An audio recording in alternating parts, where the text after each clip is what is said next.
네, 쉬셨나요? 이제 행정법 같은 경우는 그래서 핵심적으로 말씀을 드리면은 사유형론을 가지고 플래그를 붙이면 끝난다. 정말로 끝나요. 정말로 끝나고. 그리고 이제 헌법에 대해서 한번 얘기를 해볼게요. 헌법 같은 경우는 우리가 크게 보면 구제수단이라고 해야 될까? 그러니까 국가까지 포함하면 3개가 있거든요. 헌법소원이랑 그 다음에 위헌법률 심판이랑 그 다음에 권한쟁의 이렇게 3개가 있어요. 이거 3개를 이제 어떻게 우리가 행정법을 방금처럼 정리를 했으면은 헌법도 똑같은 틀로 정리가 된다는 거를 생각을 해볼 수가 있어요. 얘도 마찬가지로 방금처럼 대상이랑 원고랑 소의 이익이랑 이렇게 이거 3개로 재분류가 된다는 걸 알 수 있어요. 근데 제가 가장 먼저 헌법에서 공부를 하라고 권해드리고 싶은 건 뭐냐면 일단 헌법은 이렇게 구성이 돼 있어요. 총론이란 헌법은 강론으로 나눠져 있는데 그 다음 강론은 또 뭘로 나눠져 있냐면은 기본권이랑 그 다음 국가구조 이렇게 나눠져 있어요. 국가구조. 그 다음에 요 헌법과 전혀 별개지만 헌법에 같이 들어있는 애가 정리적인 게 헌법소송법이거든요. 그래서 이렇게 나눠져 있을 때 공부는 어떻게 해야 되냐. 기본권도 또 총론, 강론이 있죠. 기본권 총론이 헌법 10조부터 그 다음에 사실 11조까지밖에 없는데 나머지 어떤 헌법 원리들이 또 있긴 해요. 그 다음에 강론이 이제 12조부터 36조까지 있죠. 물론 여기 이제 37조는 여기 이제 들어가겠죠. 들어가는데 이렇게 나눴을 때 시험에는 어떻게 공부를 해야 되냐? 처음으로 가장 먼저 보셔야 되는 게 행정법하고 똑같이 하시면 돼요. 행정법 뒤에도 제일 먼저 하는 게 헌소예요. 헌소. 헌소를 갖고 공부를 하는데 헌소 안에 또 종류가 3개가 있어요. 뭐가 있냐면 두 번째가 헌소가 진짜 헌법소원이 나오고 그 다음에 위헌법률 심판이 나오고 그 다음에 권한쟁의 이런 애도 나오고 그 다음에 중간에 보면 이제 짜잘한 애들이 있어요. 뭐 위헌 정당 해상 심판이라든지 아니면 탄핵이라든지 탄핵은 역사적인 판결 2개만 외우시면 되고 그냥 한번 보기만 하면 되거든요. 몇 가지 포인트가 별로 없어요. 지금 현재 공부 단계에서 할 게 아니에요. 그거는 벽에 힘을 쏘는 건 바보예요. 바보. 그 다음에 권한쟁의 같은 것도 현장에서 할 필요가 없어요. 그것도 나중에 그냥 중요한 부분만 몇 개 보면 되고 가장 먼저 보셔야 되는 건 이 전체 중에 만약 헌소 중에서 헌법 소원을 제일 먼저 봐야 돼요. 이게 원형이에요. 원형. 국가의 어떤 구조 시스템 중에 위헌법률 심판을 먼저 보시면 안 돼요. 위헌법률 심판은 아주 특별한 헌법소원이다 이렇게 이해해도 문제가 없어요. 제가 아까 말씀드렸다시피 헌법소원은 뭐예요? 얘는 그냥 행정소송하고 똑같다고 생각하시면 돼요. 그냥 행소랑 갖고. 그다음 두 번째로 하는 게 그래서 헌소 1번, 그 다음 위헌법률 심판 2번, 권한쟁의 3번이에요. 그 다음에 얘들은 4번이 아니에요. 얘들은 공부 안 해도 돼요. 판례만 보면 돼요. 판례 아까 한 기본 2개에다가 그 다음에 권한쟁의 몇 개 정도가 더 보면 돼요. 얘는 어디서 하냐면 권한쟁의 판례는 사실상 국가구조 파트에서 할 거예요. 국가구조 파트. 그래서 지금 하는 게 아니다. 그래서 헌법소원, 위헌법률 심판, 권한쟁의만 하면 되는데 권한쟁의도 순서가 많이 낮고 그 다음으로 넘어와서 하는 게 이게 처음에 헌소가 두 번째로 봐야 되는 게 기본권 총론이에요. 총론. 기본권 안에서도 총론. 그 다음에 세 번째가 기본권 강론, 네 번째가 국가구조, 다섯 번째가 헌법 총론이에요. 이렇게. 그냥 헌법 총론 부분에서 나오는 거는 뭐밖에 없냐면은 사실상 크게 나눴을 때는 얘는 헌법 개정이랑 그 다음에 헌정사라고 해서 우리나라 역사 시험, 근대사 시험 있죠. 얘는 주요 개정의 주요한 7가지만 정리를 하면 되거든요. 그래서 얘 같은 경우는 현재 공부를 하시면 안 돼요. 지금 여러분들이 뭐 신모 통과의 목적이면 얘는 지금 하시면 안 돼요. 얘는 볼 필요 없어요. 5번 제끼시고 4번까지만 하시면 되는데 이거 전체를 이제 어떻게 정리하는 걸 말씀을 드릴 거냐면 1번부터 4번까지 교재를 한 권 사셔야 돼요. 교재를. 여러분 이건 2개 중에 자유롭게 하시면 되는데 첫째는 250 김 변호사님 거 이거 하셔도 되고 제가 추천드린 건 이 책이 아니에요. 이 책 말고 금동훈 강사님 책 중에 금동훈 강사님의 단권화 헌법 강의라는 책이 있는데 이론 부분을 읽지 마시고 이분이 옛날에 사법시험 시절부터 별명이 금팔레예요. 금팔레. 이분의 금자는 아쟁할 때 금자인가 뭐 검은공과 금자가 할 때 그거예요. 그게 골드가 아닌데 근데 이분이 원래 뭐라고 부르냐 하여튼 골든 팔레라고 그래요. 골든 팔레. 판례 정리가 너무 좋아. 그래서 단권화 헌법 강의라는 책을 사셔서 뭘 하시냐면 여러분들이 책을 이제 나누세요. 그러니까 이론 부분을 버리시고 판례만 남기고 책을 버리시면 돼요. 나머지 볼 필요 없어요. 뭐 보셔도 상관없는데 좋은 다른 이론서들이 있고 제가 그래도 드릴 거예요. 이거는 책 걸로 보시고 이거 그 책만 보시면 판례는 완벽하게 정리가 되고 판례의 가장 기본적인 거는 내 목표가 있어야 돼요. 판례를 공부할 때는 기본권 부분의 판례랑 그 다음에 국가구조 판례랑 그 다음에 총론 판례가 세 개가 나눠져 있을 텐데 기본권 파트가 판례가 주로 나와요. 딴 데는 국가구조 같은 건 부속법령이라 그래가지고 헌법 밑에 있는 관련 법령들이 시험에 나와요. 국회법이라든지 이런 애들이. 얘 같은 경우는 기출문제랑 기출에서 조금 넓게 범위를 잡으면 다 해결이 되고 판례를 갖고 해결하는 건 뭐냐면 이거예요. 이 교재를 갖고 해결하는 거는 기본권 부분은 내가 뭐가 나와도 100% 맞출 수 있어야 돼요. 이게 목표가 돼야 돼요. 그러니까 솔직히 쉬워요. 기본권 판례는. 근데 내가 정상적인 센스만 있어요. 근데 그 정상적인 틀을 여러분이 안 갖고 계실 가능성이 높기 때문에 알려드릴 건데 나의 목표는 뭐가 된다? 판례집을 보고 기본권을 확실하게 잡는다. 나머지 국가 구조라든지 이런 부분은 사실상 판례가 권한쟁이에 조금 집중이 돼 있어요. 권한쟁이. 그래서 여러분들이 혼자서는 잘 안 봐줘요. 권한쟁이 판례를. 이건 제가 따로 설명 좀 드릴 거고 여러분들이 혼자 공부할 때는 신문을 통과하는 정도 수준은 어느 정도까지 되면 되냐면 기본권 완벽. 얘는 완벽해야 돼요. 혼자 공부해서. 안 어려워요. 얘는 완벽하게 되고 그 다음에 얘는 권한쟁이 기초 정도만 알면 돼요. 기초. 그다음 나머지는 상식으로 하면 신문은 다 누구나 통과할 수 있어요. 이거는 통과를 못 할 수가 없어요. 기본권을 다 맞추고 권한쟁이 상식을 알아. 권한쟁이를 알면은 국가 구조가 잡혀요. 국가 구조까지 잡혔는데 헌정사를 내가 한 문제 틀려서 만약에 신고가 안 됐다. 그거는 나머지를 못해서 안 된 거예요. 헌정사랑 관계없어요. 여러분들 그래서 이렇게 중요도를 조금 나눠주시고 그러면 제가 이 기본권 어떻게 공부하는지 말씀드릴게요. 지금부터. 그러니까 제가 이번 시간에 설명을 드릴 거는 짜잘한 게 아니라 기본권을 전체 보는 방법, 기본권 총론 다 알고 그 다음에 혼자 정리하는 강론 어떻게 정리하는지 그 다음에 권한쟁이 어떤 틀로 보는지 이걸 설명을 드리면 혼자 판례 보고 정리가 돼요. 이제 설명해 드릴게요.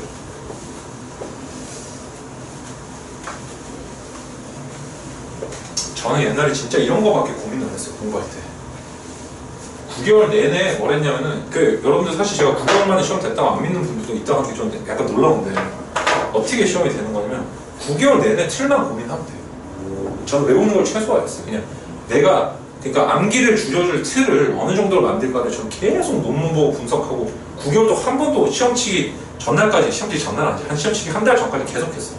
계속해서 내가 어떤 틀을 가지면 이게 암기가 줄어들까 그 다음에 이건 어떻게 보면 교집합이 생길까 그걸 여러분한테 알려드리는 거고 이게 가장 시간이 줄어들어요. 그렇게 하면 실제 저는 암기하는데 투자한 시간 두 달밖에 안 되거든요.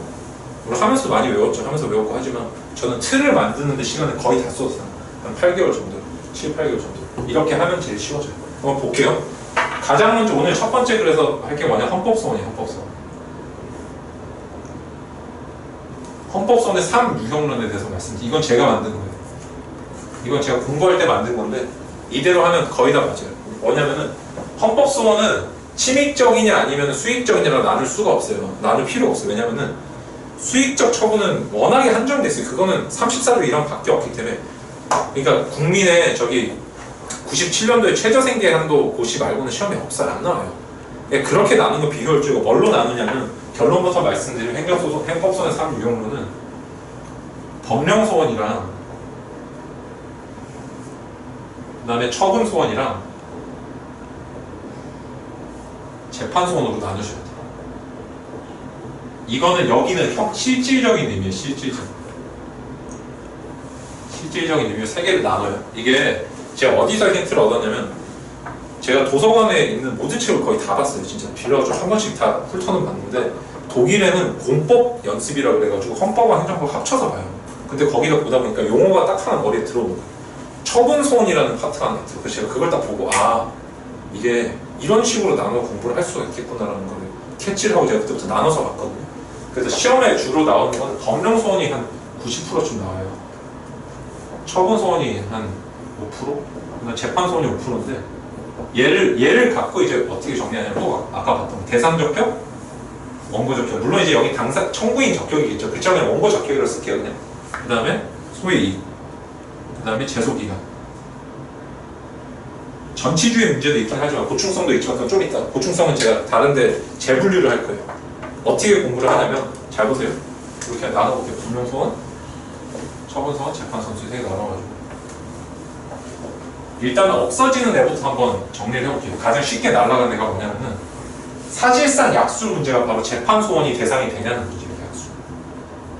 이거는 판례 하나만 외우면 돼요. 헌법재판소 판례 하나 있죠. 헌법재판소법 68조 1항 단서가 한정위헌으로 해석된다는 판례 기억나세요? 헌법재판소 68조 1항 단서는 국민의 기본권을 침해하는 재판도 포함되는 것으로 해석되는 한 헌법에 위반된다라는 헌법재판소 결정령이 있어요. 걔만 쓸 수 있으면 돼요. 5줄 이상. 이거는 재판소는 일단 제끼세요. 그다음 재판소는 이런 문제 안 나요. 원고 적격이 있냐든지 이런 문제 안 나와요. 오로지 이거 하나만 돼요. 대상 적격 있냐 이런 문제 하나만 돼요. 이거는 하여튼 사실상 약수 문제. 판례를 외우고 있냐 이걸 물어보는 거예요. 제가 상당히 놀랐던 거는 이 얘기는 하면 안 돼. 이 얘기는 못 까는 거니까 하면 안 되고. 하여튼 이거 반드시 알려야 돼. 너무 중요해. 이거 판례 이게 97년도 판결이에요. 이거 하나만 외우시면 돼요. 97년. 현재 결정에 하나 외우시면 끝나고. 그 다음에 법령소원, 처분소원으로 넘어갔을 때 처분소원 문제 해볼게요. 우리가 저기 그거 하다 왔으니까.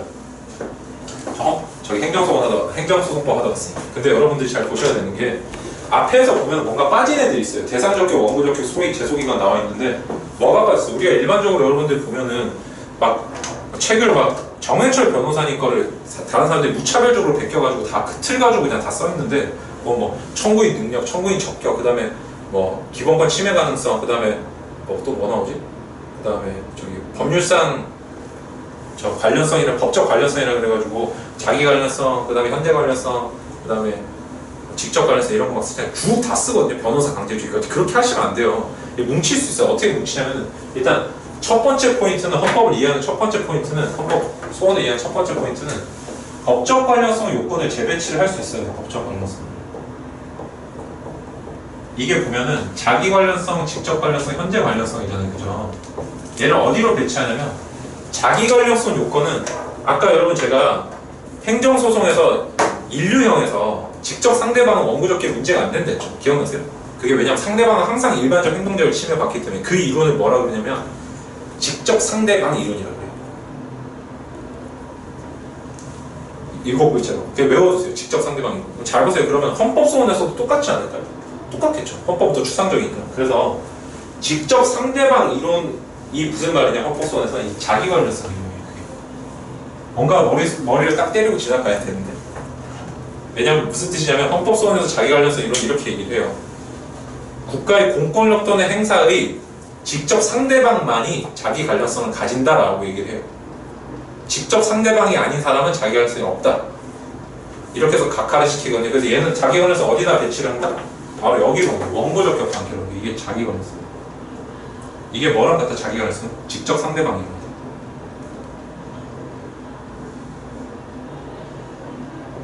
이게 되시죠? 어렵지 않죠? 헌법소원에서의 자기 관련성 이론은 행정법에서 뭐라고 부른다? 직접 상대방 이론이라고 부른다.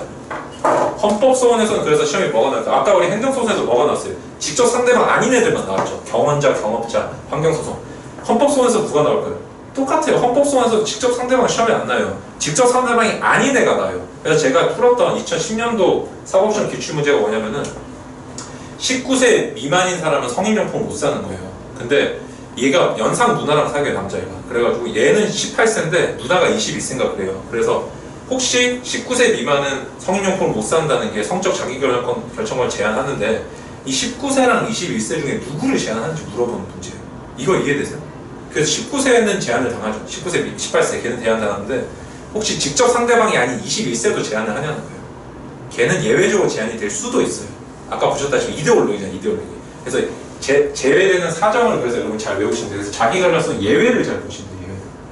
예외의 틀을 써주고 구체적인 건 여러분이 문제에서 풀면 돼요. 자기 관련성 있냐 없냐? 다시 말해서 직접 상대방인지 아닌지 이것은 여기 법령소원 문제가 오면 뭐가 되냐면은 법률 해석 문제가 돼요. 그래서 이건 뭐냐면 다른 말로 수범자가 누군지를 결정하게 되는 거예요. 수범자. 방금 제가 말씀드렸던 52의 사법시험 기출문제 수범자가 누구예요? 19세 미만이죠. 그래서 결론은 자기가 뭘로 써도 상관없어요. 판례가 없어요. 근데 중요한 건 무슨 틀을 써줘야 된다. 19세 미만은 자기 관련성이 있다고 써줘야 되고 21세 누나, 여친은 뭐라고 써야 된다? 자기 관련성이 원칙적으로 없으나 예외적으로 있을 수 있다 이렇게 써야 돼요. 없다고 해도 상관없어요. 예외를 인정 안 해도 상관없는데 대신에 자기 관련성이 없다는 걸 구별을 해줄 수 있어야 돼. 그래서 우리가 공법 문제에서 똑같은 거 같은데 사람이 두 명 나왔을 때 두 명이 결론이 푸는 틀을 다르게 풀라는 뜻이에요. 그걸 반드시 보고 풀어야 돼. 이해되셨죠? 그래서 자기 관련성은 상대방인 게 아니지. 법률에서는 그거는 해석 문제가 된다. 그래서 이거는 상식으로 풀면 돼. 해석 자기가 잘 해주면 돼. 문제 잘 보고. 그 다음에 처분 소원 단계에서 오면 뭐가 되냐면 이건 여러분 잘 보세요. 행정법 문제가 아니기 때문에 직접 관련성 예외가 안 나와요. 직접 상대방이 처분만 나오는데 다만 여기서는 뭐가 문제가 되냐면 그래서 이 단계는 시험에 안 나와요. 처분 소원에서는 직접 상대방 문제를 안 나와요. 그래서 방금 붙였던 자기 관련성은 법령 소원에서만 나와요. 법령 소원에서. 이해되세요? 왜냐면은 처분 소원에 대해서 자기 관련성 다투면 행정법 문제가 돼버려요. 너가 처분이 직접 상대방이니? 해버리면 그때부터 경원자 경업자가 되잖아요. 그래서 그거를 다툰 판례가 딱 하나 있어요. 근데 판례를 읽어보면 헌법재판소 결정례를 읽어보면은 경원자 경업자에 대한 판시랑 똑같이 해놨어요. 과당 경쟁의 불합리를 방지하는 게 근거 법규 해석상 취지가 도출이 되면 이 기본권 침해를 당한다 이런 식으로 얘기하고 똑같아요. 여러분이 똑같은 틀로 된다는 걸 이해하시고 그래서 처분 소원에서 뭘 안 한다? 원고 자기 관련성 따지지 않는다. 그래서 자기 관련성 하다 보면 나왔는데 원래는 그래서 원고 적격은 뭐냐면은 여러분 잘 보시면 제가 민소할 때 말씀을 드렸지만 우리가 어떻게 판단해요? 민소에서 소송물이 뭐예요? 권리의 존재 여부죠. 어떤 권리가 있냐 없냐. 그러면은 권리 존재 가능성을 주장하죠. 그죠? 본안에서 따질 것의 가능성만 있으면 원고 적격이 있죠. 그럼 우리가 헌법소원에서 본안에서 뭘 따져요? 기본권을 침해하는 다 따지죠. 그러면 침해 여부를 따지는데 그러면 원고 적격 뭘로 따질까요? 기본권 침해 가능성만 있으면 되겠죠. 그래서 원고 적격은 뭐다? 바로 기본권 침해 가능성. 여러분들이 막 무비판적으로 외우시는 기본권 침해 가능성이 바로 원고 적격이에요.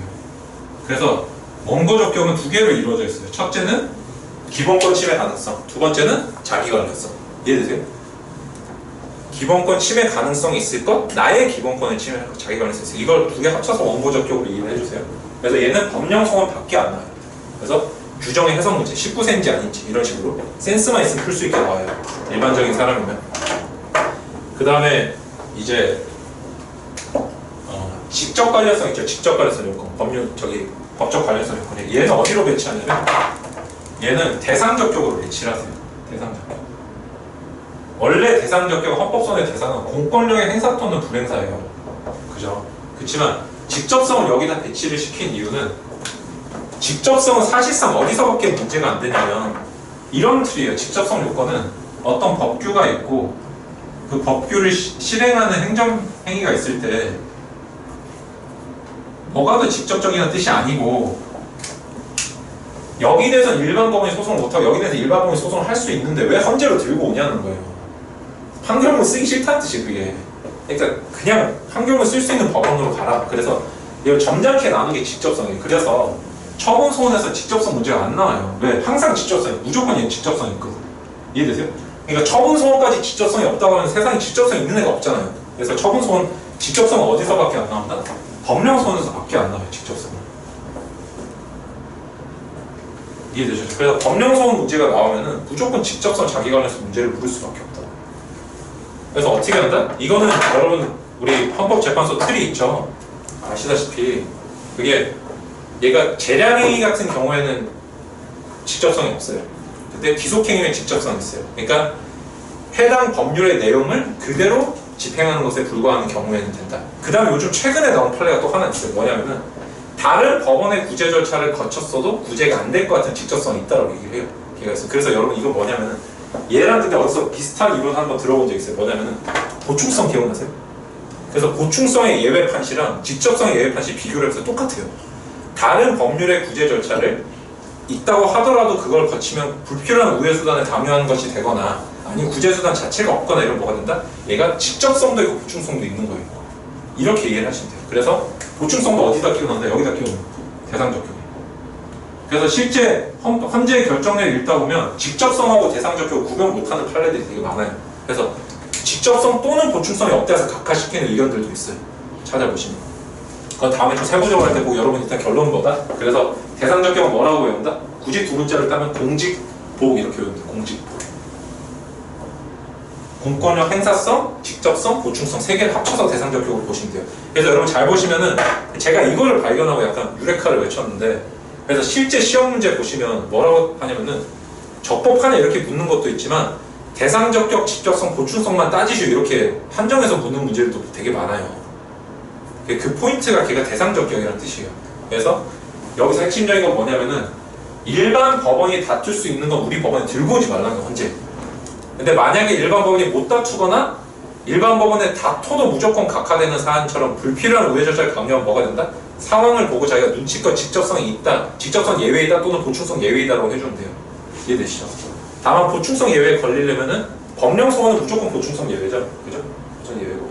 그러니까 직접성 예외 같은 경우는 사안을 보고 제가 판단을 해주면 돼요. 근데 무조건 얘도 대부분 직접성 예외의 원칙으로 충족을 하게 된다. 그래서 진짜 공권력 행사 또는 불행사에서 여러분들이 보셔야 된다. 우리 헌법소원 파트에서는 입법 영역이 입법 영역, 법령 소원이니까 이걸 정리를 잘 해주시고, 얘가 나와 뭐라고 쓴다? 법령 소원에서 어떤 얘가 적법하냐고 물어볼 때는 일단은 공직보를 먼저 써주고, 공권의 행사성, 직접성, 그다음에 보충성 이거 세 개를 묶어서, 물론 이제 일반적인 그 서술 순서는 순서를 다르게 쓰셔도 원래 여러분이 알고 있는 틀대로 쓰면 되는데, 내가 머릿속으로 판단할 땐 이 틀로 판단을 하시라는 거예요. 이렇게 서로 나눠서 대상인지 원본지 아시겠죠? 그 다음 여러분 마지막에 현재 관련성 요건 어디로 배치를 하면 될까요?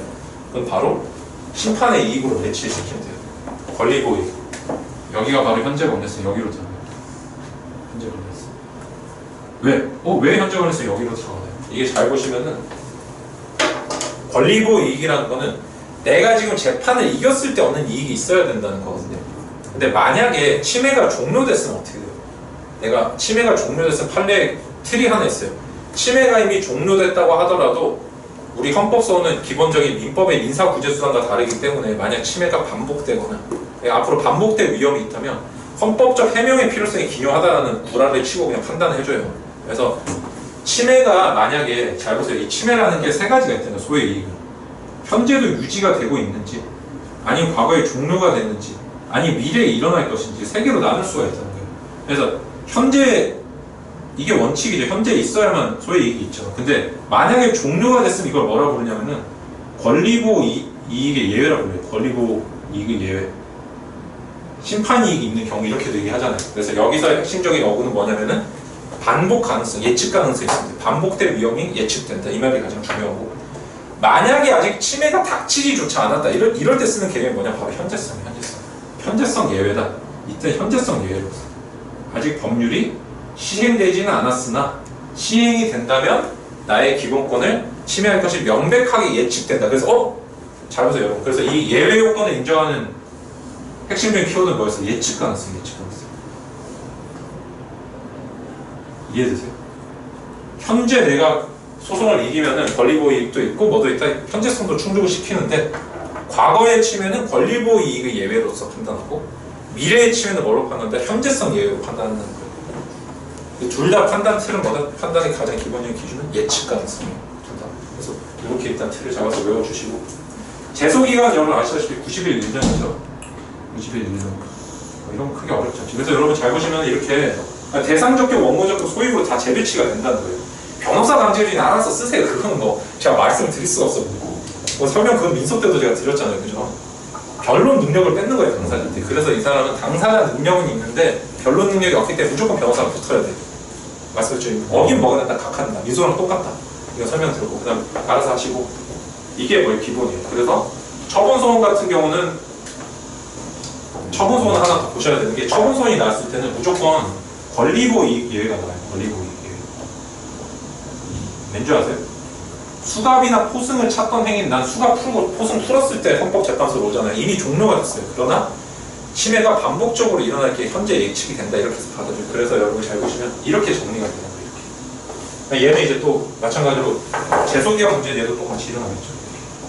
그래서 법령 소원이 나왔을 때는 직접성, 그 다음에 보충성 예외, 이걸 반드시 써주시고, 뭐 공직보 예, 그냥 공직보 써주시고, 그 다음에 자기 관련성 예외도 무조건 나온다고 했어요. 자기 관련성 또는 예외. 그 다음에 미래인지 현재인지 아니면은 과거인지 나눠가지고, 그래서 법령 소원이 이걸 다 따질 수 있는 거예요. 여기서는 법령소원을 공부하는 포인트는 내가 묶어서 본다는 거. 공직보로 묶어보고 침해 가능성, 그 다음에 자기 가능성 묶어서 보고, 그 다음 권리보이가 현재성 묶어서 판단한다. 이렇게 공부하시면 되게 쉽고, 그 다음에 처분소원에 관한 문제가 나왔을 때는 권리보 이게 예외라는 점만 잘 써주면 돼요. 얘는 무조건 직접성 인정되고, 그 다음 보충성도 인정이 될 거예요. 왜? 아니면 각하돼 버리는데 시험 문제가 될 수가 없는 거예요. 다만 이 부분에서 여러분들이 조금 사고를 해주셔야 되는 거는 이 방금 보셨던 이 대상적격 단계가 행정법과 연결이 돼 있어요. 행정소송이 안 되는 것만 여기 들어오잖아요. 아까 말씀드렸죠. 관할이분 있죠. 얘를 생각을 해주세요. 이걸 같이 공부해주면 퍼펙트예요. 다만 얘는 시험에 좀 더 다른 문제보다 처분소원 문제는 본안을 보통 물어봐요. 그래서 얘는 뭘 물어보냐면 혹시 위헌이냐 물어봐요. 처분소원은 위헌이냐. 물어봤을 때 뭘 쓰면 되냐면 얘는 우리 행정절차법을 쓰면 안 돼요. 아까 말씀드렸죠. 제가 적법절차 원칙을 반드시 써줘야 돼요. 적법절차. 그래서 어떤 불법 만화 사이트를 폐쇄하는 명령을 하는 것이 헌법상 위헌이냐 물어보면 뭐라고 쓰냐면 적법절차 원칙에 따라서 사전 통지하고 이유 제시하고 의견 제출할 기회를 주면은 적법절차를 위반하지 않는 것으로 보고 나머지 비례 원칙 그냥 베껴 쓰면 돼요. 여러분 아시나요? 이해되시죠? 이런 식으로 틀이 정해져 있어요. 그래서 처분소원이 나오면 적법절차. 이게 제가 옛날에 공부할 때 찾아낸 거예요. 제가 공부할 때 이런 틀만 외웠어요. 무조건 찾아가지고 만들었어요. 그래서 법령소원이 나오면 이렇게 나는 소송 요건의 문제를 충분하게 쓰겠다. 본안은 크게 어렵지 않잖아요. 그죠? 무조건 비례 원칙이니까. 그 다음에 처분소원이 나왔을 때는 권리보이게 예외란 점을 확실하게 적고, 그 다음에 본안에서 적법절차를 절대 빠뜨리지 않겠다. 이런 틀을 만들어뒀어요. 그 다음에 재판소원이 나오면 뭘로 한다? 그냥 내가 97년도 판결을 외워서 5줄을 쓰겠다.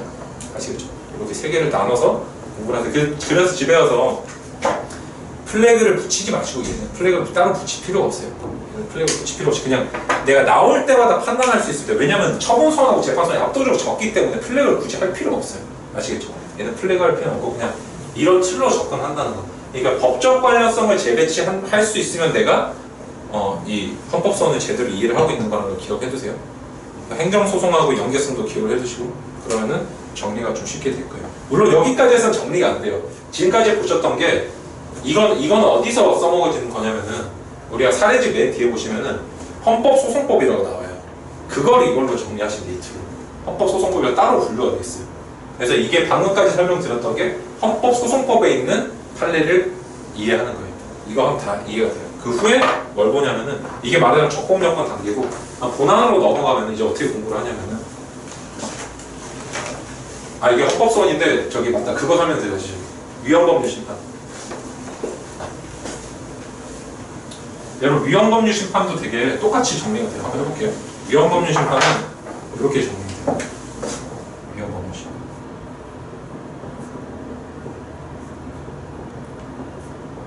대상적격, 원고적격, 그다음 소외이익, 그다음 제소기간. 여러분 위헌법률 심판은 헌재법 41조 1항의 규범 통제 원래 의미있게 있고, 그 다음에 뭐도 있어요? 헌재법 68조 2항의 성질인데 두 개 다 같죠. 같는데 유일한 차이점이 제소기간이 여기는 없는데 여기는 있다는 거예요. 이것밖에 차이가 없어요. 나머지 똑같아요. 여기만 차이가, 제소기간만 차이가 있다. 물론 이제 원고적격도 차이가 있죠. 원고 차이가 있는데 본질적인 차이는 이런 거고. 잘 보세요. 이게 뭐가 차이가 나냐면 대상적격은 뭘까요? 공권의 행사 또는 불행사인가요? 아니에요. 얘는 좁아요. 얘는 원칙적으로 형식적 의미의 법률만 되고, 그 다음 더하기 법률과 같은 효력을 갖는 애들이 있어요. 그래서 관습법이라든지 아니면은 긴급명령이라든지 이런 애들도 돼요. 그래서 여러분 요 예외를 약간 외워두시는 게 중요하겠죠. 그죠? 긴급명령, 긴급재정명령, IMF가 아니고 지금 이거 되지. 금융실명제 이런 거. 그죠? 이런 게 이제 되는지. 그러니까 원고적격은 41조 1항의 규범통제에서 안 나와요. 왜? 법원이 제청하거든요. 법원이기만 하면 되는데 법원이 아닌 걸 시험 문제 내겠어요? 안 되겠죠. 안 나와요. 시험. 소외이익이 뭘까요? 여러분 아시는 것 중에 소외이익이 바로 여러분이 아시는 재판의 전제성의 소외이익이에요. 법원의 계속 중인 소송에 적용되는 법률에 대해서 만약에 위헌 판단했을 경우에 다른 결론이 나올 것이 뭐예요? 바로 소를 통해서 얻는 법원이 재청권자가 얻는 이익이라는 뜻이죠. 이해되시죠? 그래서 이게 소외이익이에요. 전제성, 그래서 여러분이 각자 알아서 외우시면 돼요. 저는 계적다라고 해요. 계적다. 계속 중일 것, 적용이 될 것, 다른 결론이 나올 것. 그래서 얘는 그냥 외웠으면 되겠죠. 별로 안 어려워요. 그래서 사실상 전제성 문제고. 그 다음에 제소기간 문제가 없다는 거. 그 다음에 여기서는 유일한 차이점이 다른 거는 다 좌동인데 얘도 좌동인데 얘만 달라요. 원고 적용. 여기서는 우리 법상 68조 2항은 기각당한 자, 헌법소원 재청 신청을 기각당한 사람은 할 수 있다고 하는데 여기 기각의 의미 널리 말해서 차였다는 뜻이기 때문에 각하당한 애도 포함이 된다는 것만 기억을 해주시면 돼요. 각하당한 애가 포함된다. 그래서 얘는 일반 사인이다. 법원이 아니라. 그 다음에 뭐도 있다? 한 신급 내에서는 2번 못한다는 거. 한 신급 내에서는 2번 못한다는 거 기억해 주세요. 그래서 이 범위라는 게 중요해요. 원고 적격을 누가 하는 이거는 말하자면 형성소송의 원고 적격처럼 법정화되어 있기 때문에 이 법률의 해석 문제를 잘 보시면 돼요. 68조 2항의 기각당한 사람을 누구로 해석할 것인가, 기각 통지를 받은 사람을 이것만 잘 봐주시면 돼요. 그 다음에 연계해서 뭐가 나와요? 여기서 90일 1년의 제소기간 문제가 나오죠. 제소기간 여러분 국가의 모든 소송이 90년 1년인데 저기 뭐 권한쟁의만 60일이에요. 그것만 잘 기억해 두시면 나머지는 차이가 없어요. 똑같아요. 3달 1년, 권한쟁의만 2달 1년. 이렇게 끝이에요, 여러분. 권한쟁의도 정리해 볼게요. 권한쟁의도.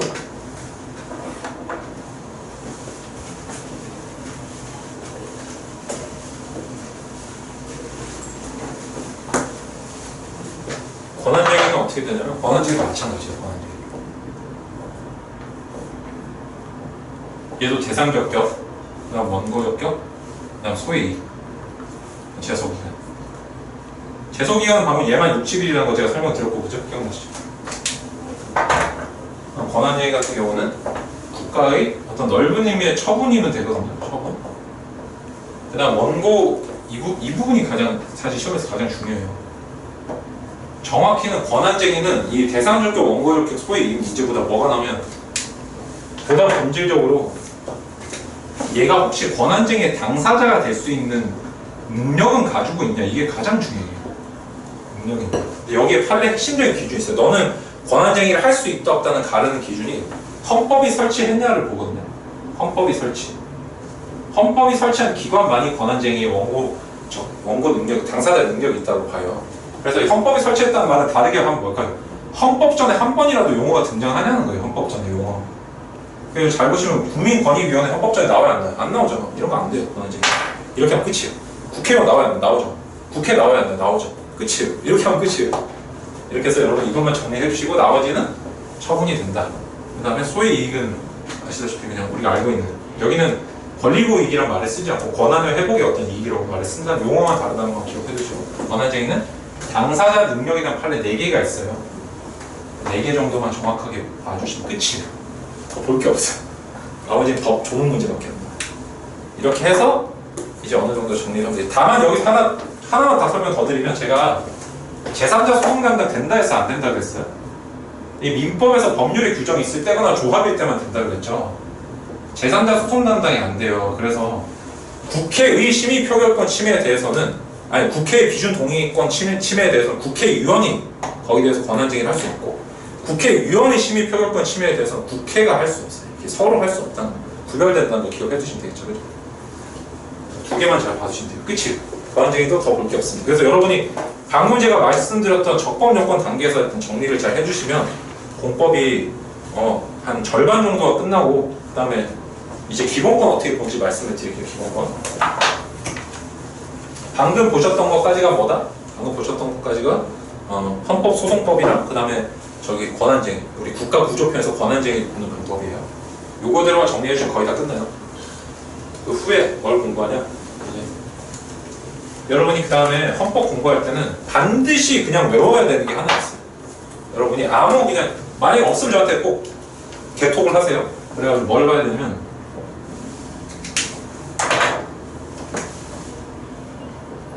어느 책을 봐도 나오는데 기본권의 내용이라고 나와요. 내용. 예를 들어서 15조에 보면 우리가 직업 선택의 자유라고 있어요. 직업 선택의 자유.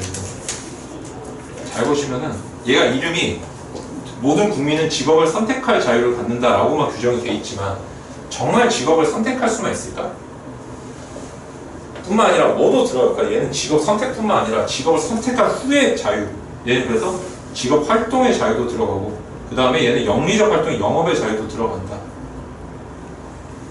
이거를 외울 수 있어야 돼. 왜냐면 이게 기본권의 구성 요건이라 그래가지고 잘 보시면은 항상 기본권 본안에서 뭘 따지냐면은 항상 이 구조가 돼요. 사익과 그러니까 기본권과 그 다음에 vs 37조 이항의 공익이 항상 싸우는 형태가 돼요. 이렇게 두 개가 싸우는 형태가 돼요. 근데 이 공익은 어디서 나오냐면 답이 비례원칙 쓸 때 여러분 뭐 목수침법인가 뭐 이상한 괴상한 거 문자 외우시잖아요. 정확히는 목자는 빠져야 되는데 어쨌든 뭐 그냥 목적의 정당성을 따질 때는 그 해당 법률의 1조에서 2조를 찾아보면 나와요. 이 법은 무슨 목적이다 이렇게. 법령소원 같은 경우는 무슨 목적으로 됐다. 그걸 베껴 쓰면은 걔가 공익이 돼. 37조 이항이. 그 다음에 내가 기본권을 주장할 때 그러니까 내가 지금 기본권이 침해당할까 주장하는 거잖아요. 그죠? 근데 내 기본권을 주장할 때 해줘야 될 거 아니에요. 그때는 항상 쓰는 틀이 이거예요. 기본권이 뭐라고 규정이 돼 있지만 사실 그 내용은 얘도 보장한다라는 거 써줘야 돼요. 그래서 여러분이 처음에 과제가 뭐냐면 헌법은 그런 플래그 하는 게 중요한 게 아니라 각자 기본서는 업설들한테 꼭 얘기하시고 이거를 정리를 해야 돼요. 조문에는 뭐가 있는데 여기 기본권이 뭐가 도출된다. 이 안에 내용 뭐가 있다. 그 다음 만약에 종이 없는 게 있어. 뭐 알 권리 같은 거는 21조의 표현의 자유의 반면으로 보거든요. 이런 식으로. 그래서 두 개로 외우셔야 돼요. 첫째, 헌법은. 첫째가 조문이 없는 거. 뭐 일반적 행동 자유 이런 거 있잖아요. 10조에서 나오잖아요. 그죠? 그 다음에 조문이 있을 때는 그 내용. 조문뿐만 아니라 그 내용까지. 그래서 이거는 어떤 기본권, 이렇게만 정리되면 돼요. 이렇게. 예를 들어 직업의 자유는 활동의 자유, 영업의 자유, 경쟁의 자유 이런 식으로. 이해되세요? 이렇게만 외우시면 돼요. 이렇게 해서 내가 이게 다 외워져야 이 어떤 사안에서 얘가 어떤 기본권 침해당하는지 답이 바로 나와요. 이게 안 외워지면 헌법이 될 수가 없어. 기본권 자체가 안 돼. 판례를 읽을 수가 없어요. 이해되죠? 그래서 여러분들이 처음에 판례적으로 바로 공부를 하신 게 아니라 저한테 얘기를 하시든 아니면 각자 기본서는 그걸 하시든 정리를 하셔야 돼요. 제가 정리된 거 그냥 보내드릴게요. 그거 보고 외우세요. 그러니까 저는 웬만한 거 다 외우거든요. 몇 조랑 몇 조를 통해서 도출된다. 그래서 어떤 내용 뭐가 있다. 이게 안 되면 안 돼요. 종교의 자유 물어봤는데 내가 성교의 자유가 들어간지 안 들어간지 몰라요. 그럼 할 수 있어요? 문제 못 풀잖아요. 외국에 선교하러 나가는 걸 금지한다 이러면은 무슨 기본권을 위반하냐 물어봤는데 일반적 행동자를 쓰면 망한 거예요. 그거는 재산만 써도 망한 거고. 이해되시죠? 일단 선교의 자유가 나와야 되거든요. 이런 게 어디에 들어간지 내가 그래서 기본권 구성 요건을 빡빡하게 알고 있어야 돼요. 얘가 가장 중요해요. 얘를 하면은 기본권 절반을 한 거예요. 이해되셨죠? 그래서 처음 과제가 이거고 그다음 기본권은 제가 어떻게 하는지 말씀드릴게요. 기본권 언제부터 말씀드릴게요. 이제 기본권 총론을 쭉 말씀을 드리면 이제 기본권 판례를 보는 법이 나오는데 여러분 일단 아셔야 되는 게 기본권은 권리가 아니에요. 기본권 왜 권리가 아니냐면 기본권은 가치예요. 가치. 그래서 여러분이 책을 읽을 때 기본권이라고 되어 있는 걸 기본적 가치로 바꿔 읽으세요. 이게 습관이 있어요. 저는 항상 그 책에 처음에 저는 다 적었어요. 그냥 권자 지우고 기본적 가치로 다 바꿔 읽었어요. 이게 뭐냐면 책에서 한 번쯤은 보신 적 있는 그 알렉시라는 사람의 이론인데 이게 최근에 젊은 교수님들 이걸 이렇게 생각해요. 젊은 교수님들. 헌법이라는 건 권리가 아니라 헌법상 기본권은 권리가 아니라 가치다. 최고의 가치다. 그렇기 때문에 왜 이렇게 얘기를 하냐면은 여러분 권리라고 했을 때 권리라는 의미는 뭐냐면은 얘가 법이라는 뜻인데 법규라는 뜻인데 법규라는 거는 특징이 충돌하게 되면은 신법이 우선해요. 그러니까 특별법이 우선하게 되거든요. 그래서 신법, 특별법이 우선한다는 말은 국법이나 아니면 일반법을 뭐 한다는 개폐한다는 거예요. 개폐. 한쪽의 효력을 죽여버린다는 거거든요. 한쪽이 일반적으로 우월해져 버려요. 근데 헌법은 잘 보시면 어떤 사람이 나는 담배를 피고 싶어 어떤 담배 피기 싫어 이럴 때 한쪽을 죽이질 않아요. 조화를 시키지. 어디서만 담배 펴라 이렇게 규범조화를 하잖아요. 그래서 헌법의 특징이라는 건 이렇다는 거예요. 어디 하나를 개폐시킨 게 아니라 조화시킨다. 그래서 이 용어를 잘 알아두세요. 조화랑 같은 말이 뭐냐면 형량을 해서 서로 비례롭게 한 발씩 양보한다는 거예요. 그래서 여러분 잘 보세요. 이게 다 똑같은 말이에요. 양보, 비례, 형량, 조화가 같은 말이에요. 그래서 여러분들이 기본권을 조화롭게 사인끼리 가치가 충돌될 때는 조화라는 말을 써서 뭐라 쓰냐면 기본권 조화적 해석, 다른 말로 규범 조화적 해석이라는 말을 쓰고 그다음 사익과 공익이 붙을 때는 공익이 여전히 세다는 1단계 공법의 입장에서 그러니까 국가 우선적 입장에서 뭐라 보냐면 너희 거를 비례적으로 물릴 수밖에 없다. 양보할 수밖에 없다고 보는 거예요. 이해되세요? 사인 간의 권리가 충돌할 때는 동등한 입장에서 보는 거고 국가적 권리랑 기본권 충돌할 때는 국가적 걸 좀 더 높게 보는 시각이 깔려 있는 거예요. 용어 자체에. 그래서 이걸 뭐라 쓴다? 얘를 비례 원칙이라고 씁니다. 그래서 우리가 공익과 사익이 붙은 비례 원칙이라는 말을 쓰고 사익끼리 붙었을 때 기본권 충돌이라고 그러죠. 충돌. 기본권의 충돌 문제가 바로 규범조화적 해석이라고 부르잖아요. 이게 두 개는 같은 말이라고 해요. 이해되세요? 그래서 헌법이라는 거는 항상 본안 문제가 뭐라고 나오는 거냐면 본안 문제가 기본권을 침해하는가 이거거든요. 헌법 소원이면 잘 보시면 이것도 이제 기본적으로 설명을 드려야 되는데 여러분 그 헌법 소원에서는 본안 판단이 기본권을 침해하는 거기 때문에 얘는 판단 척도가 뭘까요? 아까 보시면 위법성이라 제가 그랬잖아요. 위법성. 위헌성을 할 때 헌자에 들어가는 거는 여기는 모든 헌법 원리, 올 원리, 모든 헌법 원리에 비춰서 죄송합니다. 기본권 침해가 맞는데 결국 이 결론은 뭐가 되냐면 조문은 뭐가 나오냐면 결국엔 이거예요. 헌법 37조 2항을 위반했느냐 이게 소송물이에요. 헌법 소원은 딱 하나로서 그냥 끝나요. 헌법 37조 2항을 위반했는가 이것만 따져주면 돼요. 근데 이게 항소 그다음에 위헌법률 심판 있죠. 위헌법률 심판. 얘는 본안 요건이 뭐냐면 이거 위헌인가 묻는 거기 때문에 얘는 37조 2항이 아니라 모든 헌법 규칙을 다 동원해요. 둘 다 모든 헌법에 위반된지 보지만 얘는 각자 개개의 규칙을 다 따로따로 써줘야 돼. 따로따로. 그래서 잘 보시면은 여러분 어떤 걸 쓸 때 평등권 위반인지 평등 원칙 위반인지 헷갈려 본 적 없으세요? 그런 거 고민해 본 적 없으신가요? 이거 사안을 평등권이라고 쓰지 평등 원칙이라고 쓰지. 그래서 이렇게 해결하시면 돼요. 헌법소원이면 평등권 침해라고 쓰시고 그 다음에 만약에 헌법소원이 아니고 위헌법률 심판이 나왔으면 뭐라고 쓴다? 그때는 평등 원칙 위반이라고 쓰시면 돼요. 이해되시죠? 이렇게 나눠주세요. 물론 판결 중에 섞인 애들이 있어요. 섞인 애들이 있는데 물론 해석은 다 돼요. 평등 원칙에 위반했기 때문에 기본권을 침해한다고 말해도 상관없잖아요. 근데 그냥 우리가 머리 틀을 단순하게 이해를 하려면은 모든 걸 권리로 이해하면 돼요. 헌법소원. 아시겠죠? 그 다음에 여기는 다 원칙으로 이해하면 돼요. 서로 이걸 좀 구별을 해주시고. 이렇게 됐을 때 본안에서는 결국에 국가행위가 기본권 침해하는지만을 묻는데 얘가 침해하는지는 방금 보셨던 비례 원칙을 갖고 따져요. 이게 뭐냐면 37조 2항에 필요한 경우의 하나라는 뜻이에요. 필요한 경우에. 37조 2항이 이렇게 나오거든요. 어쨌든 헌법 37조 2항에 필요한 경우의 하나예요. 근데 이거 말고도 하나의 요건을 더 요구하죠. 뭘까요? 바로 국가가 어떤 목적이 있어야 된다는 거예요. 그래서 여러분들이 목수침법이라고 이상하게 변태적으로 외우시는데 그게 아니고 여러분이 아직 수침법이라는 뒤에 거 있죠. 이게 비례 원칙이에요. 비례 원칙은 뒷부분이 뒷부분. 수단의 적합성, 침해의 최소성, 그다음에 적정성 원칙. 수침법인가? 법의 균형성인가요? 저는 이렇게 안 외우기 때문에 하여튼 이거를 나눌 수 있어야 돼요. 뒤에. 비례 원칙은 뒷부분에 얘기해요. 그래서 행정법에 보면 목적은 한 번도 얘기 안 나와요. 두 개를 나누셔야 돼요. 그래서 그다음 헌법은 비례성 원칙이라 쓰죠. 비례성 원칙. 그다음에 행정법은 비례 원칙이라 쓰고 그럼 알아서 쓰시고 어쨌든 이거는 헌법이 요구하기 때문에 나오는 목적이에요. 근데 어떻게 찾는다? 얘는 해당 참고 조문의 1조를 보면 거의 다 나와 있어요. 1조. 그래서 얘를 베껴 쓰고 얘는 만약에 박정희 대통령 시절의 문제가 아니라면 국가안전보장을 목적으로 하는 경우는 없어요. 무조건 공익이라 쓰시면 돼요. 그냥 베끼고 공익이다 이렇게 쓰시면 돼요. 1조 베끼고 공익이라 쓰고 그다음 수침법은 여러분들 이건 뭐다?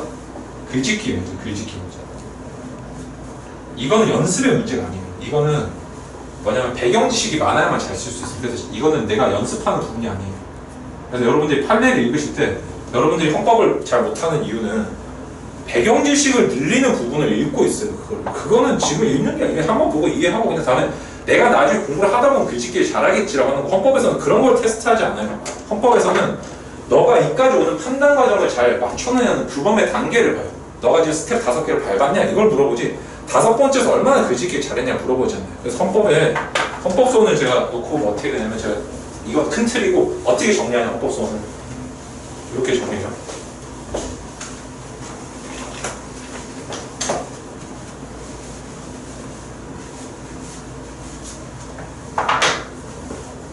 헌법소원의 본안은 지금부터 잘 들으세요. 헌법소원 본안 기본권 침해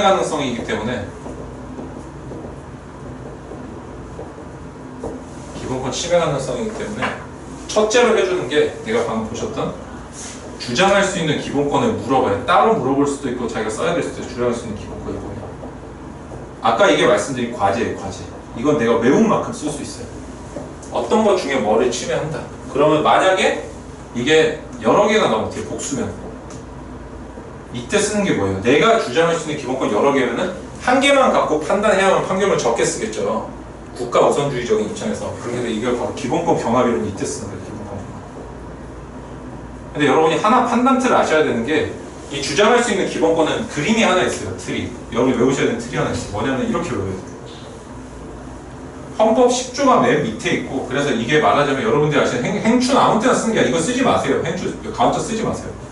행추는 가장 맨 밑에 깔려있는 이거는 목적적 기초예요. 모든 기본권은. 그다음 방법적 기초가 뭐냐면 평등권이에요. 평등하게 기본권을 보장해야 되고 국민의 행복과 존엄을 위해서 보장해야 되는 거예요. 그 다음에 여기 외우는 게 여러분 여기 개별 기본권. 그래서 내가 어떤 기본권을 주장할 수 있냐면 반드시 목차 두 개가 나와야 돼. 뭐가 두 개가 나와야 될 거예요? 이렇게 두 개를 써야 되는데 방금 암기한 거랑 그다음에 11조를 반드시 평등권을 무조건 몇 개에다 갖다 붙여줘야 돼요. 뭐 평등권, 뭐 평등권. 그렇게 해서 만약에 내가 평등권에서 본판내면은 기본권 경험에서 뭘 남긴다? 평등권을 남기고. 평등권에서 본판례가 아니다. 예를 들어서 남녀의 문제라든지 아니면 군필과 미필의 문제가 아니면 어디로 간다? 그냥 개별 기본권을 남기면 돼요. 기본권 경험에서. 이해되시죠? 두 개는 하나를 남긴다. 이렇게 남기면 결국에 내가 뭐라고 했어요? A, B, C 중에 기본권 A, B, C 중에 B가지의 문제되고 나머지는 판단하지 않겠습니다. 그럼 이제부터 뭐 한다? 이 기본권을 그러니까 지금까지 한 게 뭐냐면 기본권 구성요건 단계, 기본권 구성요건. 근데 여러분 여기서 하나 빠뜨린 게 있는데 뭐냐면은 이 기본권 구성요건은 그냥 기본권 입력령을 묻는 게 아니라 하나 더 문제가 된 영역이 하나 더 있어요. 뭐냐면 세 번째가 미성년자랑 외국인은 혹시 기본권 주체성이 있냐는 문제가 나와요. 근데 미성년자 자체는 여러분이 그냥 읽어보시고 판례가 없으니까 외국인이 판례가 되게 많아요. 그래서 이거는 직업의 자유랑 관련해가지고 이제 판례를 정리하시면 돼요. 직업 자유. 여기까지만 제가 말씀드릴게요. 그래서 국민과 동일한 지위에 있는 외국인 기본권 주체성을 갖는다는 게 우리 판례의 태도거든요. 그래서 요 세 개를 합쳐가지고 뭘로 정리한다? 기본권의 구성요건으로 정리해주세요. 내가 어떤 기본권 주장할 수 있는가라는 문제를 항상 판례를 읽을 때 이거를 생각해 주셔야 돼요. 네, 요걸 하나 정리해 주시고 그 후에 침해 여부는 이렇게 따져요. 침해 여부는 침해 여부 3단계로 따져요. 3단계로. 첫째가 목적이 있냐? 이거는 아까 제가 뭐라고 한다고 했어요? 37조 2항의 목적인데 다 그냥 공공복리예요. 거의 다. 만약에 집시법이 나오면 질서유지라 쓰면 돼요. 집시법은. 그 정도 되는 거. 아니 무조건 공공복리인데 이건 뭐다 참고조문 1조에 있다. 잘 보시면 되고 그래서 여러분들이 판례 읽을 때 이런 건 다 나눠서 읽으시면 두 번째 그 다음에 형식적 정당화. 정당화가 안 되면 침해가 되는 거거든요. 그래서 실질적 정당화 이렇게 나누는데 여러분이 아시는 실질적 정당화가 비례 원칙이에요. 그게 아까 여러분들이 마구 외우고 계신 수침법을 여기다 쓰는 게 이렇게 두 개를 나눠야 돼요. 근데 사이에 들어가는 게 하나 있어요. 기본권을 제한할 때 뭘로 제한해야 돼요? 법률로서 제한해야 되거든요. 37조면. 얘가 첫째가 법률력 원칙이에요. 법률의 근거가 있어야 돼요. 이 의미는 법률의 근거를 듣고 법률로만 제한할 수 있다는 게 아니라 법률의 근거를 둔 제한이 그런 뜻이고 나머지 세 개가 이 법률의 형식을 갖춰야 돼요. 어떤 형식을 갖춰야 되냐면 일반적 법률이어야 돼요. 일반적 법률. 그래서 개별적 법률이면 안 돼요. 개별적 법률 시험이 안 나요. 왠지 아세요? 이 대상적 단계에서 이미 걸러지고 처분적 조례라든지 노태우 대통령과 뭐 전두환 대통령에 대해서만 적용한다는 이런 건 역사적인 판례가 있으니까 얘들 시험에 안 나오겠죠. 그 다음에 이게 나오죠. 명확성 원칙. 법률을 명확해야 된다. 명확한 법률일까. 근데 여러분 명확한 법률에다 하나 틀을 같이 넣어서 생각해야 되는 게 있어요. 어떤 법률이 다른 법률한테 위임을 할 때 명확해야 된다는 게 무슨 뜻일까요? 그게 바로 포괄위임 금지 원칙이에요. 그래서 포괄위임은 이 명확성에 넣어서 생각을 해야 돼요. 명확성. 이게 형식적 정당화 요건이거든요. 이렇게. 세 번째가 소급해서는 안 돼요. 불소급. 이거는 무슨 문제로 나온다? 이건 아시다시피 실내보호 문제로 돼요. 실내보호 문제.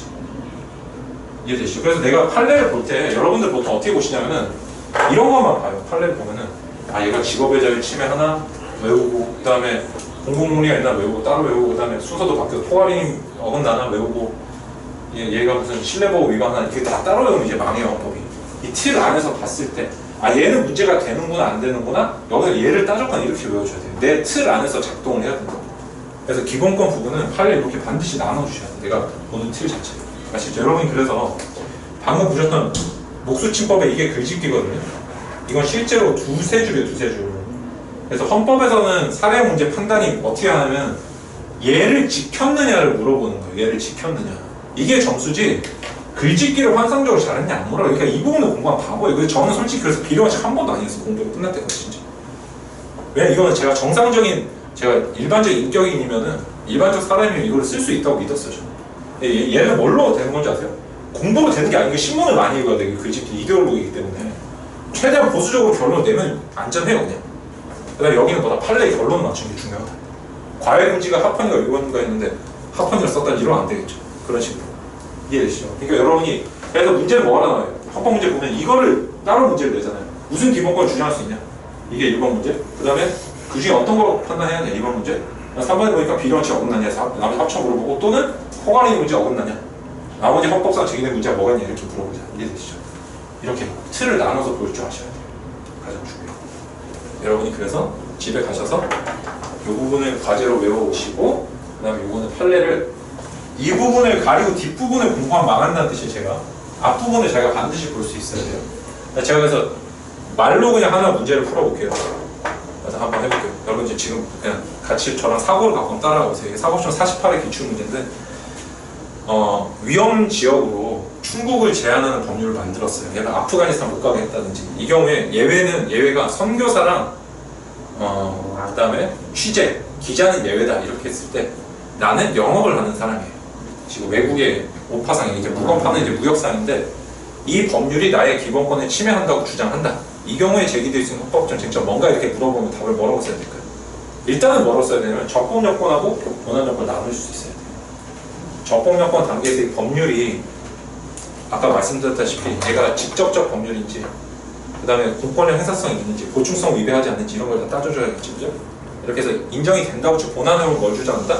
나는 15조의 직업 선택의 자유가 규정이 되어 있지만 얘는 영업의 자유를 포함하는 내용이다라고 써주고 그래서 나는 영업의 자유를 주장할 수 있다고 써줘야 되겠죠. 그리고 기타 뭐도 있어요. 그다음에 거주 이전의 자유. 거주 이전의 자유 안에는 출국의 자유가 들어가 있다. 16조에. 그래서 나는 거주의 자유를 할 수 있고 그 다음 제가 무조건 써줘야 되는 게 뭐래요? 평등권 무조건 써줘야 되죠. 평등권 뭐예요? 선교사랑 그 다음에 저기 기자는 된다고 하는데 왜 나는 안 되냐서 3개 한 다음에 기본권 경험에서 뭘 뺐으면 될까요? 이 중에 나는 영업의 자유 내지는 거주의 자유, 거주의 자유를 쓰면 되겠죠. 그렇죠? 평등만 써도 상관없고 그러니까 이건 자기 마음이에요. 이거 쓰고 그 다음 본안 문제로 넘어오면 뭐가 된다? 목적이 있느냐를 물어보겠죠. 그러니까 목적은 참고조문 1조를 보면은 국민의 생명권을 보호하기 위한 것을 이렇게 해서 말한다? 공공복리가 있다. 그 다음에 비례성으로 넘어왔을 때 뭐부터 따진다? 바로 비례원칙 쓰지 마시고 형식적 법률인지 그러니까 법률의 요건 3개를 써주시는 거예요. 첫째는 법률 요건 가장 큰 거. 그 다음에 나머지 구체적인 3개가 명확한 법률인지 일반적 법률인지 비소급적 법률인지 따져주세요. 그래서 비소급이랑 개별적 법률은 안 나요. 소급 법률, 개별적 법률 이런 문제에서 안 나오고 명확한지를 무조건 써줘야 돼요. 위험 지역이라는 게 안 명확하다는 거예요. 이 상황에서. 위험 지역으로 출국하는 게 금지된다고 할 때 위험 지역 하부 법령이 없으면 얘는 뭐에 어긋난다? 헌법상 명확성 원칙이 어긋나는데 수권 법률의 형태를 취하고 있으면 뭐라고 써야 된다? 그래서 명확성이라 쓰면 안 되고 포괄이익 금지 원칙이 어긋난다 이렇게 써줘야 돼요. 대통령령에 모두 위임한다. 시국됐던 때. 그죠? 그 다음 세 번째 뭐란다? 이것까지 이외로 위헌이지만 그 다음에 비례성이 맞지 않다는 거. 이건 뭐예요? 이건 진짜 자기 생각 그냥 글짓기. 최대한 보수적으로 써주면 돼요. 이해되시죠? 여러분들 지금까지 뭘 했냐면은 글짓기에 목숨을 거셨단 말이에요. 지금 글짓기를 내가 어떻게 잘 쓸까? 아니에요. 이 판단 틀을 갖췄느냐를 물어보는 거예요. 헌법시험. 그래서 판례를 공부할 때도 도대체 어느 틀에 있는 걸 물어보는 걸까? 뭐가 문제 되기 때문에 내가 어떻게 정리해야 될까라고 접근해야 되는 거 이해되세요? 이렇게 해주시고 하나만 더 하고 끝낼게요. 하나만 더 하는 게 뭐냐면은 헌법상 기본권 분류예요. 여러분 기본권 외우실 때 어떻게 외우시냐면은 이렇게 됐다는 것만 기억을 해두세요. 헌법상 기본권 외울 때 쉽게 외우는 법 알려드릴게요. 저는 이렇게 외워요. 저 무조건 저 그림을 그리는데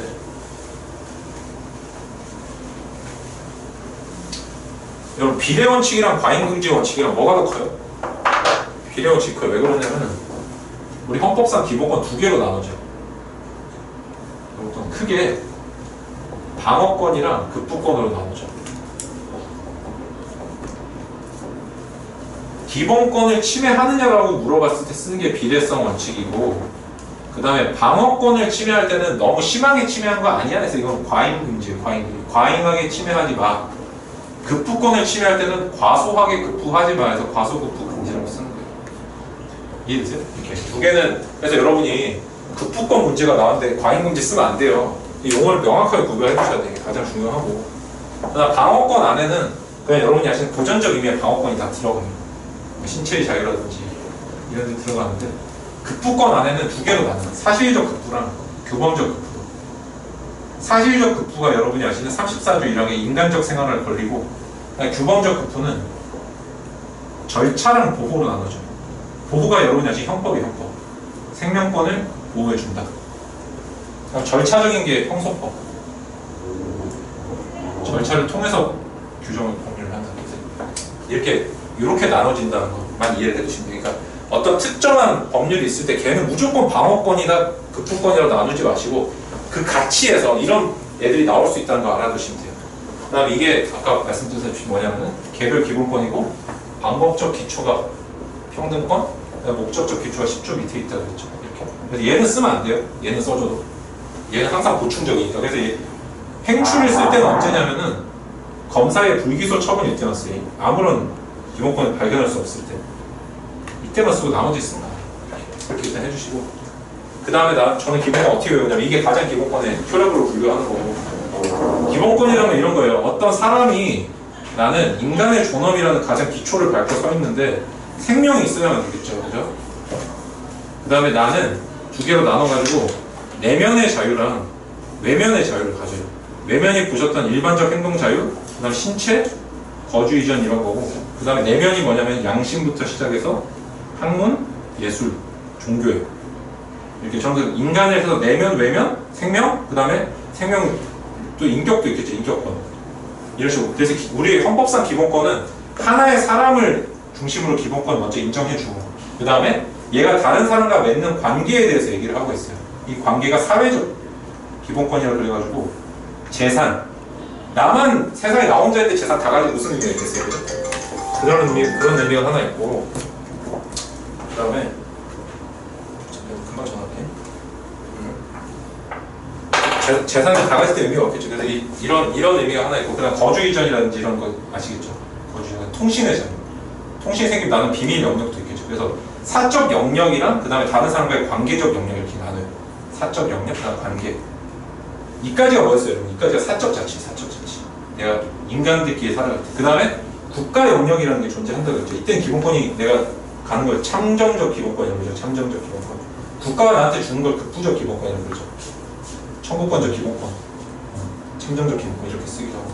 이해되시죠? 저는 그래서 이렇게 나눈다고요. 한 명의 사람을 기준으로 점점 넓어져서 국가까지 요구할 수 있는 권리까지 한다. 그래서 여러분들이 이런 걸 한번 그려보시면은 기본권이 그 목록이 다 외워져요. 그냥 외우면 안 외워져요, 사람이. 두 문자 이런 거 좀 하지 마세요. 이미지가 훨씬 쉬워요. 이미지를 갖고 내가 기본권 한번 분류를 해보면은 한 1시간이면 되지만 그게 평생 가요. 저는 10년 전에 한번 외우고 있잖아요, 지금. 그래서 이렇게 좀 정리를 해주시고. 이게 과제예요. 이거 해주시고, 그 다음에 헌법을 사셔가지고 어디부터 보냐면 헌법재판소 판례 먼저 보시고, 그 다음에 기본권 판례를 보세요. 총론, 강론. 그 다음에 나머지는 이런 거예요. 권한쟁의. 그래도 시간이 남다. 이런 헌법 총론. 이렇게 하면 신문은 쉽게 통과할 수 있어요. 이 정도. 아시겠죠?